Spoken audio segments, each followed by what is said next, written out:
Ration card ಇರೋರಿಗೆ ಇದೀಗ ಒಂದು ಭರ್ಜರಿ ಗುಡ್ ನ್ಯೂಸ್ ಆದರೆ ಬಂದಿದೆ. ಹಾಗಿದ್ರೆ ಬನ್ನಿ, ಇದರ ಬಗ್ಗೆ ಸಂಪೂರ್ಣವಾಗಿ ಮಾಹಿತಿಯನ್ನು ಈ ವಿಡಿಯೋದಲ್ಲಿ ನಾವು ತಿಳ್ಕೊತಾ ಹೋಗೋಣ. ವಿಡಿಯೋವನ್ನು ಸ್ಟಾರ್ಟ್ ಮಾಡ್ತೀನಿ. ಅದಕ್ಕಿಂತ ಮೊದಲು ನೀವಿನ್ನೂ ನಮ್ಮ ಚಾನೆಲ್ಗೆ ಸಬ್ಸ್ಕ್ರೈಬ್ ಮಾಡದೇ ಇದ್ರೆ ಈ ಕೂಡಲೇ ಚಾನೆಲ್ಗೆ ಸಬ್ಸ್ಕ್ರೈಬ್ ಮಾಡ್ಕೊಳ್ಳಿ ಮತ್ತು ಲೈಕ್ ಮಾಡಿ. ಈಗ ನಾವು ಇನ್ಫಾರ್ಮೇಷನನ್ನು ತಿಳ್ಕೊತಾ ಹೋಗೋಣ. ಸೊ ಈಗ ನಾವು ಮಾಹಿತಿಯನ್ನು ತಿಳ್ಕೊಳೋದಾದ್ರೆ, ಯಾರ್ಯಾರ ಹತ್ರ BPL ರೇಷನ್ ಕಾರ್ಡ್ ಮತ್ತು ಅಂತ್ಯೋದಯ ರೇಷನ್ ಕಾರ್ಡ್ ಇದೆಯೋ, ಸೊ ನಿಮಗೆ ಭರ್ಜರಿ ಗುಡ್ ನ್ಯೂಸ್ ಆದರೆ ಇರ್ತಕ್ಕಂಥದ್ದು. ಸೊ ಆದಾಯ ಮಿತಿಯನ್ನು ಏರಿಕೆ ಮಾಡಲಾಗ್ತಿದೆ ಅಂತ ಹೇಳಿ. ಸೊ ಇದಕ್ಕೆ ಸಂಬಂಧಪಟ್ಟಂತೆ ಈ ಹಿಂದೆ ರಾಜ್ಯ ಸರ್ಕಾರದ ಕಡೆಯಿಂದ ಮಾಹಿತಿಯನ್ನಾದರೂ ತಿಳಿಸಿದ್ರು. ಓಕೆನಾ. ಸೊ ಈಗ 3 ಲಕ್ಷದವರೆಗೂ ಸಹ ಆದಾಯವನ್ನು ಏರಿಕೆ ಮಾಡಲಾಗ್ತಿದೆ. ಆದರೆ ಪ್ರಮುಖವಾಗಿರ್ತಕ್ಕಂಥ ಗುಡ್ ನ್ಯೂಸ್ ಇನ್ನೊಂದು ಇರ್ತಕ್ಕಂಥದ್ದು, ಅದನ್ನು ನಾವೀಗ ತಿಳ್ಕೊತಾ ಹೋಗೋಣ.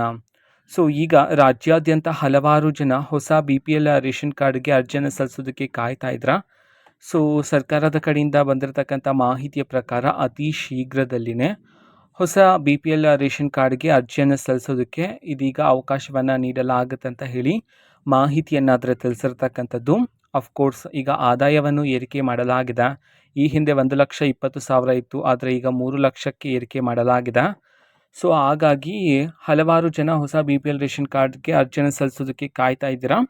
ಸೊ ಸರ್ಕಾರದ ಕಡೆಯಿಂದ ಅತಿ ಶೀಘ್ರದಲ್ಲಿನೇ ಲಿಂಕನ್ನು ಬಿಡುಗಡೆ ಮಾಡಲಾಗುತ್ತೆ ಅರ್ಜಿಯನ್ನು ಹಾಕೋದಕ್ಕೆ ಅಂತ ಹೇಳಿ ತಿಳಿಸಿರ್ತಕ್ಕಂಥದ್ದು. ಸೊ ಲಿಂಕ್ ಬಂದಾಗ ಆದಷ್ಟು ಬೇಗ ನಾನು ನಿಮಗೆ ತಿಳಿಸ್ಕೊಡ್ತೀನಿ. ಸೊ ಎಲ್ಲಿ ಅರ್ಜಿಯನ್ನು ಸಲ್ಲಿಸಬೇಕು, ಯಾವೆಲ್ಲ ದಾಖಲಾತಿಗಳು ಬೇಕಾಗಿರುತ್ತೆ ಅಂತ ಹೇಳಿ ಮುಂದಿನ ವಿಡಿಯೋದಲ್ಲಿ ನಾನು ನಿಮಗೆ ಮಾಹಿತಿಯನ್ನು ತಿಳಿಸ್ಕೊಡ್ತೀನಿ. ಅದಕ್ಕೋಸ್ಕರ ತಪ್ಪದೇ ಚಾನೆಲ್ಗೆ ಸಬ್ಸ್ಕ್ರೈಬ್ ಮಾಡ್ಕೊಳ್ಳಿ. ಮತ್ತು ಮಾಹಿತಿ ಇಷ್ಟ ಆಗಿದ್ರೆ ನಿಮ್ಮ ಫ್ರೆಂಡ್ಸ್ ಆ್ಯಂಡ್ ಫ್ಯಾಮಿಲಿ ಮೆಂಬರ್ಸ್ಗೂ ಸಹ ವಿಡಿಯೋವನ್ನು ಶೇರ್ ಮಾಡಿ. ಜೊತೆಗೆ ಚಾನೆಲ್ಗೆ ಸಬ್ಸ್ಕ್ರೈಬ್ ಮಾಡಿಕೊಂಡು ಸಪೋರ್ಟ್ ಮಾಡಿ. Thank you. ಬಾಯ್.